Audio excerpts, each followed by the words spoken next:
It's a beautiful day in the neighborhood. Reaction Beanie, yo, 201. Day in the neighborhood. My brothers and sisters. Now I know. I said I was gonna put out a new playlist on our channel yesterday, on Sunday, right? I said we're gonna start on Sunday. I was gonna do it every Sunday. I was gonna have a video up like that. Well, I recorded the video, y'all. But then when it got time to edit it, I started to realize, like, damn, it's taking more editing time than I thought it would. You know what I'm saying? I thought I could do it quicker. And unfortunately, ran out of time last night. And I just came to a point, I was like, you know what? I'll just start putting them out next Sunday. And that's what I'm gonna do. I digress. Hope y'all doing excellent out there today, as always, too. We'll get into today's video, man, and we going back to our homeboy who been putting out some bangers as far as like just crazy what the type shit. And this another video like that. And our homeboy is Dire Trip. Going back to Dire Trip, y'all. And the title of the video, 7 more shocking and bizarre crimes, March 2023. Now I'm guessing that Dire Trip do this, or he has started to do this every month. He put out one of these type videos, so it's guaranteed every month when he put out this type of video, we're gonna check it out. Y'all get what I'm saying? Y'all follow me? All right. Before we get into it, though, my people, y'all know what y'all gotta do now. Get whatever you may need. Get what you need. We back to Dire Trip, my people, on a good Monday, starting the week off. Y'all got what y'all need. Y'all ready to go? Then let's fucking go.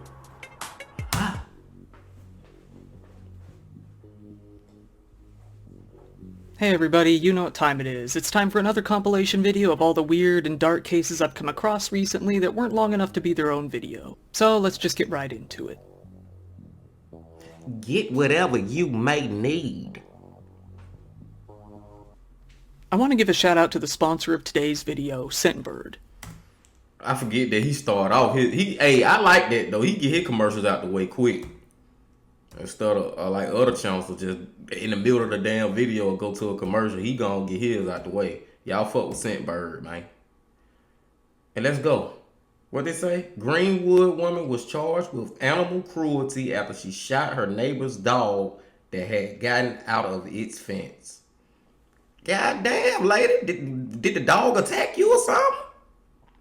Let's see. Its fence.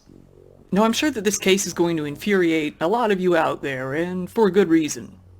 On the afternoon of February 4th, a 73-year-old woman named Marion E. Martin called 911 in order to report that a big, aggressive pit bull was running around her neighborhood. This was on Van Hoy Drive in Greenwood, and according to her at least, it was attacking people and their dogs. The vicious beast was this guy named Polo, a tan-colored pit bull who dislikes the confines of fences and likes the smell of foreign grass. Then, around 10 minutes later, Marion called once again to say that the dog had come charging after her, forcing her to shoot it. A while later, a deputy from the Johnson County Sheriff's Office came out in response, where a man who witnessed the whole thing go down waved him over. The man was able to point him towards Polo's home, which was a short distance from Marion's place. The deputy spoke to both Polo and his owners, seeing that Polo had been shot in the shoulder. The owners told him that Polo had gotten out of the yard after the gate was left open and wandered around the neighborhood. He was then injured. The family then took him to the vet, where he was soon treated for a non-life-threatening gunshot wound to the shoulder. The deputy went out and spoke with Marion Martin, who told them that her 2 dogs were on leashes in her front yard when she heard them freaking out. She said that she came out to find a big pit bull in between the both of them. She then claimed that she got the dog to leave by clapping and yelling, then took her dogs inside unharmed. But she said that a few minutes later, she heard some screaming outside and saw a woman walking her dog as she was pushing her baby in a stroller. She said that the pit bull was once again going after this woman's dog and continued following her down the sidewalk. Marion explained that she had tried to warn her neighbors about Polo in the past and even started carrying a .22 revolver on her person as a means of self-defense, as, according to her at least, she had been attacked by him multiple times in the past. Am I the only one, or do y'all think this too? That this lady is fucking lying. I don't believe that damn dog was attacking her or her two dogs that she ended up putting in the house. I believe she making this damn dog to be out as being aggressive and shit. When that damn dog probably wasn't bothering nobody, bro. For real, man. And I'm glad the damn dog survived too. When I first read it, I'm thinking that the dog actually died. It's good he survived. And I wish damn dogs could talk, because he'll say she lying. Marion Martin was then seen on another neighbor's Ring doorbell cam trying to get someone to come to the door to no avail. When nobody answered the door, she stood around for a bit. According to her, this was when Polo wandered back into the yard and started charging towards her. She said that she panicked and shot him twice, hitting him once and missing a second time. She said that Polo then yelped and ran off. This neighbor turned over the doorbell cam footage to the police, where it was reviewed by officers, showing that the events played out pretty differently than Marion had described. In the video, Marion stood at the door, calmly watching Polo wandering around the yard smelling the grass, when she took out her revolver and started messing with it. Debating on what to do, the police stated that they could hear her whispering what sounded like, "I'll just shoot it." While Polo was minding his own business, Marion pulled the gun up, cocked it, and aimed it in his direction, all while Polo wasn't even looking at her or showing any interest at all. Marion then took a few steps towards him and shot him, causing him to yelp and run toward the end of the yard. While he was limping around, Marion decided to shoot at him one more time, luckily missing him this time around. The officers then spoke to two witnesses about what was becoming increasingly clear as a crime. The man who originally showed the cops to Polo's house said that he was standing around smoking when he saw Marion go up to the neighbor's door, hang out for a little bit, look at Polo, and just shoot him. He clearly stated that Polo was not going to attack her. The other witness was the woman who was walking her dog and pushing the stroller originally. Although, according to her, she didn't have a stroller, her kid was on a bicycle. She said that Polo did approach her, but she just yelled no and he simply walked away. She saw Marion standing around with her gun and spoke to her. She told Marion, "Do not shoot that dog," and continued on her walk. Polo now walks with a limp, understandably, but he's doing much better than before. It seems he's going to make a pretty good recovery.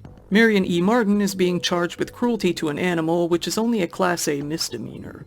A hearing for the case is all set to go down on March 6th, with a summons being issued for Marion to appear. We'll have to see where that goes.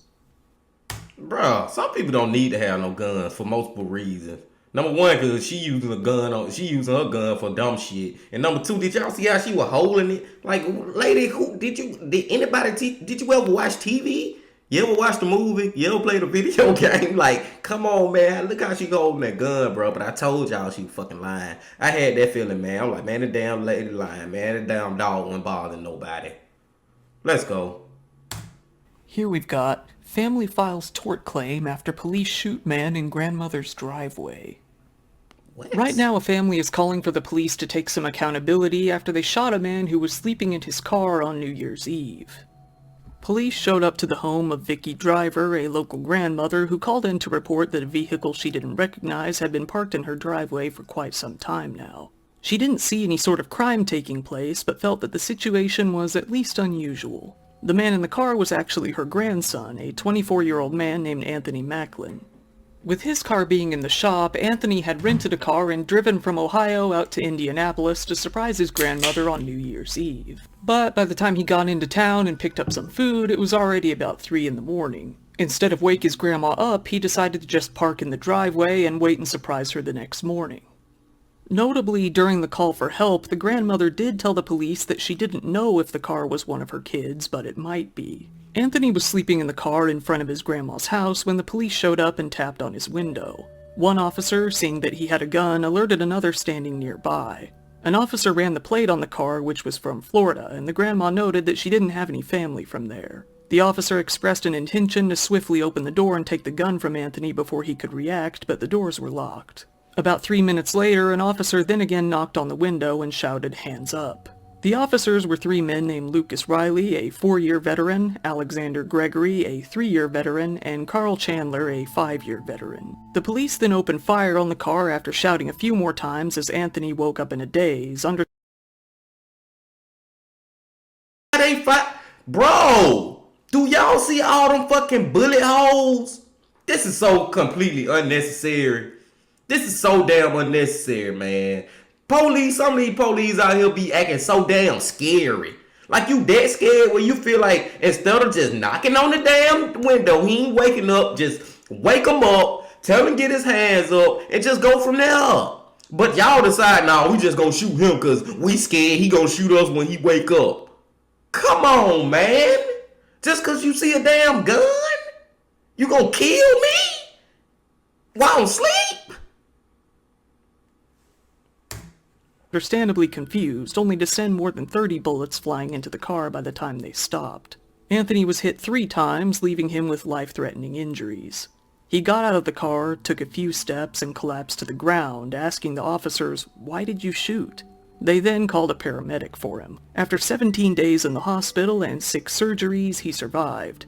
He'll be out of work for at least 3 months. His attorney stated that, yes, he did have a gun on his person, but he was licensed to carry it, even showing the license to the public. They said that the shooting was both shocking and unjustified.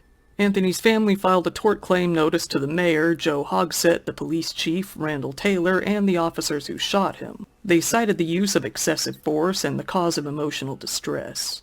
The family is also calling for the IMPD to release the unedited, uncut body cam footage of the entire encounter. They also want the 3 officers who shot him to be fired and face criminal charges for what they did. The footage, which the attorneys have seen, is said to show Anthony with his gun resting in his lap, but they said he never has it in his hands and didn't even reach for it.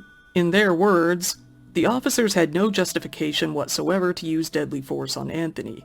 Anthony never picked up his handgun. He never pointed it at the officers. He never threatened the officers. He was not breaking any laws.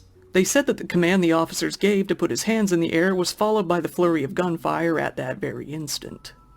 A tort claim is the first step towards seeking compensation from the city. The city of Indianapolis has 90 days to decide whether to approve or deny the claim. If the claim is denied, then the family has to decide if they're going to sue the city and the police department.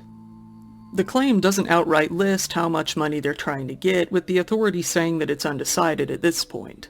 However, it'll likely be a hefty price as they're seeking compensation for medical expenses, counseling expenses, lost wages, disfigurement, pain and suffering, and emotional distress. The police have yet to release the unedited body cam footage. They have released cut footage, however. The officers have also not been fired from their positions. Ho. Y'all ain't released the whole footage, but you just released cut footage, like just bits and pieces of it, because y'all don't want that real footage to come out because everybody look at that real footage like, look at this bullshit here. It's still bullshit anyway, man. And first and foremost, I'm glad he survived. Just like the dog, man. I'm glad this man survived this shit, bro. Because I'm thinking this man probably was dead too, had got killed. You know what I'm saying? So that's first and foremost. The next thing I gotta say is, other than them some scared pussy ass police who just wanted to just look at 30 rounds, bro. 30 rounds. All that. But the next thing I want to say for real, y'all, is I hope they get some money. I hope that family become millionaires off this shit. Just because it's just how bullshit it is, man. Hey, man, if you got shot 3 times by the police for no reason, bro, at the end of the day, you can look at it and say, thank God that I survived and now I'm a millionaire. I'm just saying. Let's go. Chicago woman randomly stabbed 4 people while on bail for randomly stabbing a woman in Bucktown, prosecutors say. What? Last summer, June of 2022, a woman named Shaynella Williams was charged with stabbing another woman in the Bucktown neighborhood of Chicago. The prosecutors charged her with cutting a woman with a knife who was walking home from the beach on the evening of June 18th. The victim told the police that she was minding her own business when Shaynella parked her red Kia across the street, walked over to her, bumped into her, and made a slashing motion with her arm. Shaynella was soon arrested when the police tracked her down from the license plate on her car. She was able to post her $2,000 bail and get out to await her trial. That particular case is still pending. However, while that case was still pending, Shaynella decided to pick up her knife and once again go on a GTA-style crime spree across Chicago. She's now facing 5 brand new felony charges after a wave of attacks on January 8th. For her first crime, she approached 2 senior citizens who were eating lunch with their grandkids at a local McDonald's. She once again pulled up in her red Kia, hopped out, walked into the restaurant, and saw them. The 2 grandparents were eating in the booth closest to the door. Then Shaynella proceeded to stab one of them in the back and another in the top of the head. Damn! Several other people in the restaurant took her picture as she bailed out of the restaurant and sped off in her car. Police were later able to pinpoint her location to the restaurant as well, further confirming her identity. 20 minutes later, she pulled over in a nearby neighborhood and stabbed a woman in the leg as she was carrying a large potted plant down the sidewalk. The victim was able to tell the police that the woman had a roughly 3-inch knife with an ivory handle. She was all patched up after 3 staples to the leg. Shaynella got back into her car and made a U-turn, parking next to another woman walking down the sidewalk and stabbed her in the back. She then... Bro, that damn lady just on a stabbing spree, ain't it? This lady got a stabbing fetish or some shit, you know what I'm saying? Like, why are you just randomly going around doing this to people? What the fuck? Hopped back into her car and sped off once again. In the end, pretty much all of the incidents were either recorded on surveillance cameras or recorded by witnesses. Shaynella Williams was arrested shortly after in the East Garfield Park neighborhood and charged with multiple counts of aggravated battery. They said that she still had her ivory-handled knife when they arrested her. Wow. Shaynella didn't have an attorney, so she was appointed a public defender instead. Her defender has said that she's actually a licensed nurse and works as a nurse in the industry. She has 2 children, ages 14 and 17, and lives with them along with her mother. The prosecutors charged her with 2 counts of aggravated battery causing great bodily harm to victims over the age of 60 and 3 counts of aggravated battery with a deadly weapon. The judge, Kelly McCarthy, is the very same judge who set her bail last summer. This time, she upped her bail by 10 times, ordering her to pay $20,000 if she wants to get out this time. Even if she does, she's going to have to go under electronic monitoring. As of the making of this video, she has yet to post the bail this time. Now, I gotta also say with that one, y'all, I don't know about that sentence, man. Just what y'all think, man? Me, I'm just gonna tell you what I think. You damn near can charge that lady with attempted murder. Now, I don't know if she really was trying to murder them people because she just stabbed them one time, then taking off. Go randomly run up somebody, stab them, then take off. Stab them in the leg and just random mad places and shit. But I'm just saying, hear me out on this part. She could have accidentally or whatever. It still was very possible that she could have killed one of them people when she stabbed him. Because what if she would have cut her artery open and then the person bleed to death? You know what I'm saying? So I feel like I can make the case that you could charge her with attempted murder. Especially if she's doing this shit to multiple people. I'm just saying. Let's go. A mother of 1 has been jailed for having intercourse with an 8-year-old boy more than 50 times. Alright, so as the story goes, a woman named Lauren Morris, age 21 out in the UK, had been sleeping with a boy for about 2 years. She stated that this started when she was 16 and continued until she was 18. The problem is, the boy was 8 years old when she started and 10 years old by the time it all concluded. According to the woman herself, she had slept with him well over 50 times throughout the duration of this. Her crimes were only investigated after the boy, who is now 14 years old, started bragging to his classmates that he had gotten with an older woman. Lauren said through her attorney that everything is fine now because she stopped doing it once she realized it was wrong, which took several years apparently. Surprisingly, somehow, the judge said that he would be lenient on her case specifically because she admitted that it was wrong. The judge... Hell to the motherfucking no.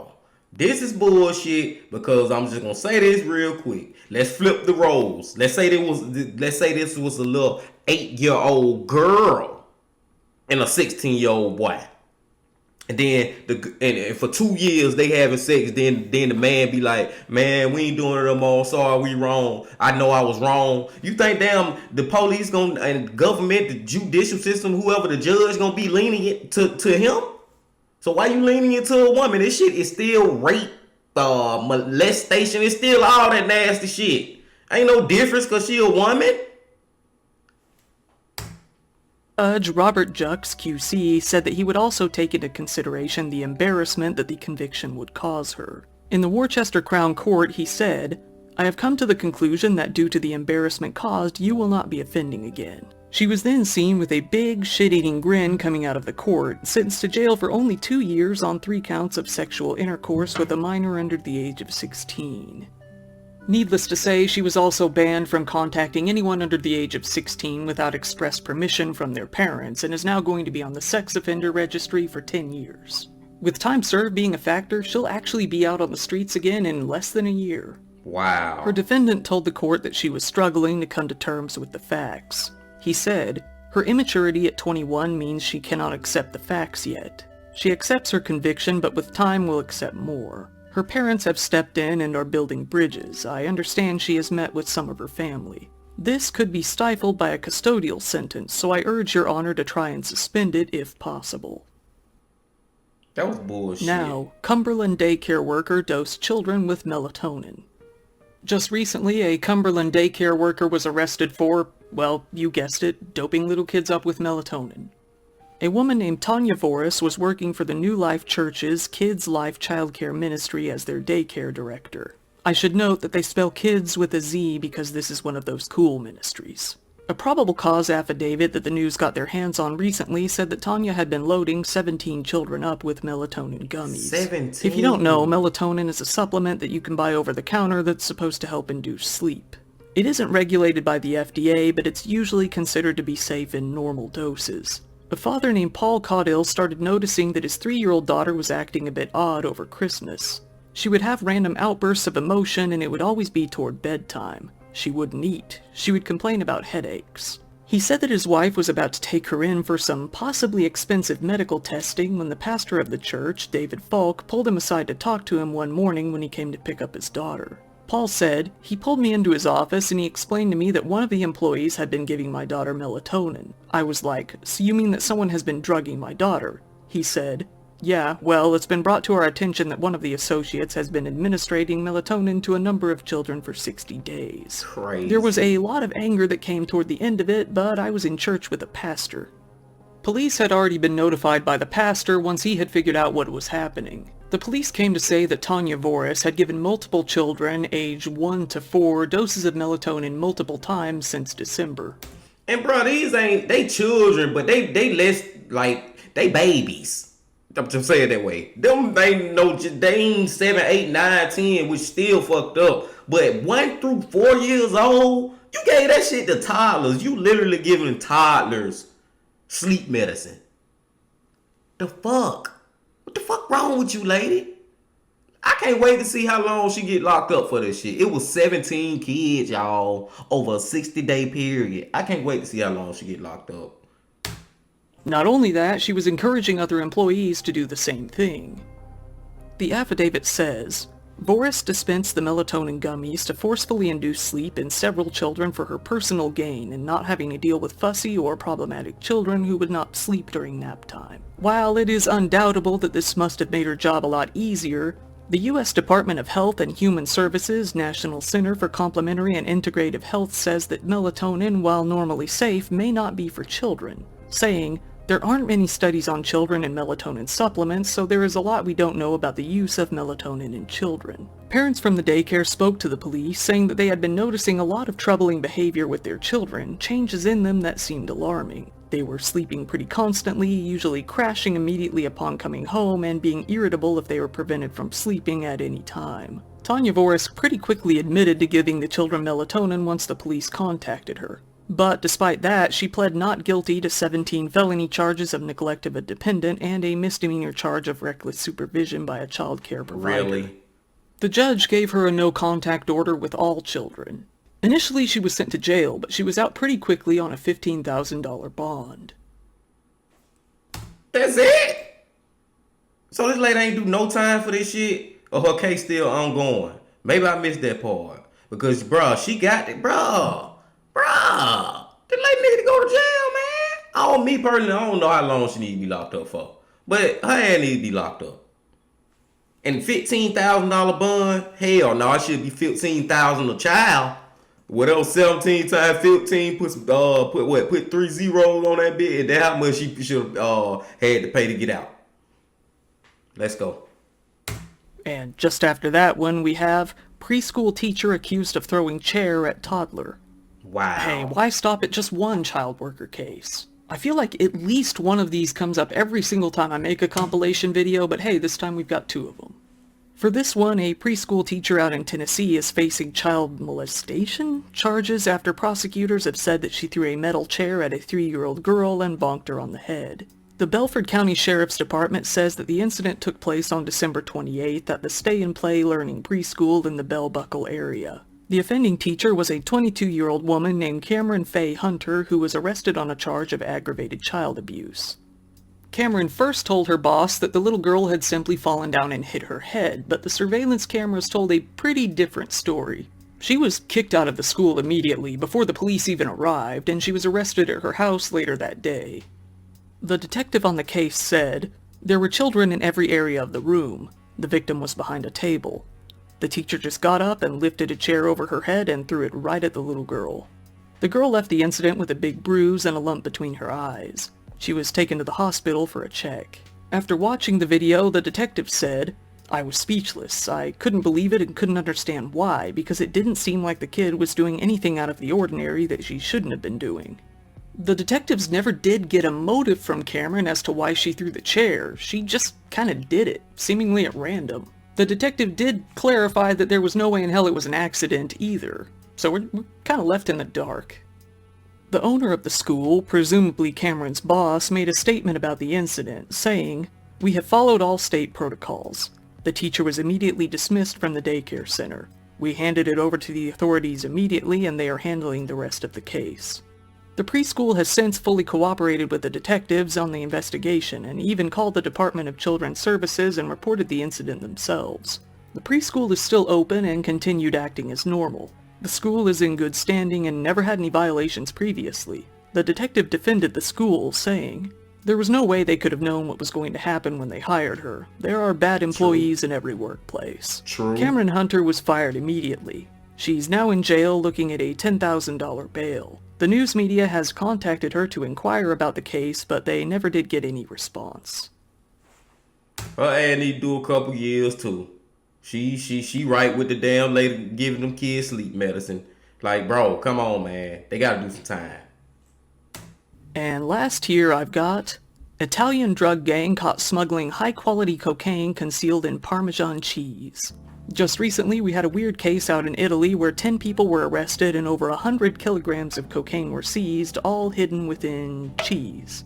Notably, 2 members of a criminal gang were arrested after they were reportedly smuggling what the news called vast quantities of cocaine and cocaine accessories within huge Parmesan cheese wheels from the Netherlands. The Guardia di Finanza in Turin has been working to dismantle the criminal organization that is suspected of blasting all this blow across Europe, notably in Lombardy, Veneto, Tuscany, Sicily, and Sardinia. After not too long, they'd already arrested 10 members of the gang and wound up with a whole lot of booger sugar on their hands. The Italian military police had first started looking into the crime ring earlier last year, mainly focusing on the group's leader, a 37-year-old Albanian man, and 9 of his underlings. They operated mainly throughout the Piedmont region. It was found that they were buying massive quantities of nose nachos from abroad, mainly out in the Netherlands, that they would transport to Italy in trailers. They would then move the product into storage areas around Piedmont and other areas in northern Italy. They would then distribute the Snow Nugget Tornado throughout various regions in Italy, mainly through couriers and a pretty good fleet of vehicles that they had for this purpose. So far, the authorities have intercepted a number of bigger shipments as well. Not only do we have this incident with the cheese, but they also found an entire motorhome filled with 100 kilos of the stuff, which I can only imagine filled the place up. Then again, I don't really know how heavy it is. Maybe that's like a small crate. I don't know. A rough estimate of the value of what they have seized so far is about 20 million euros, or around 21.3 million US dollars at the time. Thank you once again everyone for watching my video. Ooh-wee! $22 million worth of that cocaine. Whoever them folk was, boy, they went bullshit. But that last one wasn't really shocking or bizarre to me for real, because that's what drug dealers, like smugglers, do. You know what I'm saying? I done heard of crazier shit as far as like trying to smuggle drugs than that, and I already done heard of shit like that. So I mean, I actually have heard about people trying to put it in cakes and different foods. People try anything to smuggle these damn drugs. People try to put it in their tire. Did I just tell y'all something I should have never told y'all? Because I learned that from somebody who I should have probably never said that. But y'all, for real, man, people be smuggling drugs in their tires, bro, when they be moving them. Cocaine, crack, weed, whatever. So, and that's just one example, man. People be smuggling drugs inside their body, like literally, to get it to wherever they trying to get it to. Your girlfriend going to see her boyfriend in prison, and she got the stuff in her stuff. She got the stuff in her stuff. That's all I'm gonna say, man. I digress. Let's go to another case. The craziest cases to me was the damn they all got to do with children. All the three of the crazy cases to me got to do with the children. The damn lady who having sex with the little boy and got away with it, basically. The damn lady with the damn trying to put kids to sleep, and the damn lady who just randomly got up and threw a damn chair at a child. Like, you know what I'm saying? Them the three just like, what the fuck, bro? Now the case that I'm like, the one that stand out the most and just get on my nerves the most is the fucking police shooting that man for no goddamn reason. Just cause I'm sleeping in my car and I got my pistol on my lap, they give y'all the right to just come shoot me. Never picked it up, never threatened y'all, don't even know y'all there, I'm asleep. And then that thing I know I'm getting shot. That's the one that stand out the most, man. There's a lot of police out here that's really like scary, bro. Like they be scary, like scared, like, and it might not even be the case for them. It could also be the case. You can just argue that they just wanted to do it, and they just gave them a reason. Cause 30 times, they shot that damn cop 30 times. They was shooting to kill, point blank, period. They wanted to make sure he was dead. I'm surprised they ain't shoot him again when he walked out the damn cop. Crazy, y'all. Crazy. Another good one from our boy Dial Trip, man. I can't wait to April now, so we can check out another one of these videos, man. I'm really fucking with these videos, y'all. And of course, you know I'm fucking with y'all. And of course, I hope y'all hit that like button, comment, subscribe, do all that good shit right there for me. And until I see y'all tomorrow, my friends, got a couple more things to say. Love, peace, and happiness. Stay safe. Don't stop. Keep going. Yeah.